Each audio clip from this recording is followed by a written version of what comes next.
Andhra Pradesh deputy CM Pawan Kalyan Bengaluru పర్యటనలో కర్ణాటక ముఖ్యమంత్రి సిద్ధరామయ్యతో భేటీ అయ్యారు. వన్యప్రాణి, అటవీ సంరక్షణ అంశాలపై సిద్ధరామయ్యతో పవన్ చర్చలు జరిపారు.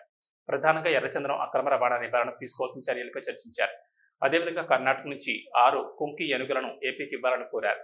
ఏనుగుల గుంపు రైతుల పొలాలను ధ్వంసం చేస్తున్న అంశం వారి మధ్య చర్చకొచ్చింది. పంట పొలాలను నాశనం చేసే ఏనుగుల మందను తరమడానికి కుంకి ఏనుగులు అవసరమని తెలిపారు. ఏపీలో 2 కుంకి ఏనుగులు అందుబాటులో ఉన్నాయని అధికారులు వివరించారు. కుంకి ఏనుగుల కొరత ఉందని, అందుకే ఏనుగులు తరమలేకపోతున్నామని చెప్పారు. కర్ణాటక నుంచి కుంకి ఏనుగులు తీసుకుంటే మంచిదని అభిప్రాయపడ్డారు. ఈ చర్చల్లో Karnataka bio energy development board సైతం చైర్మన్ పాల్గొన్నారు.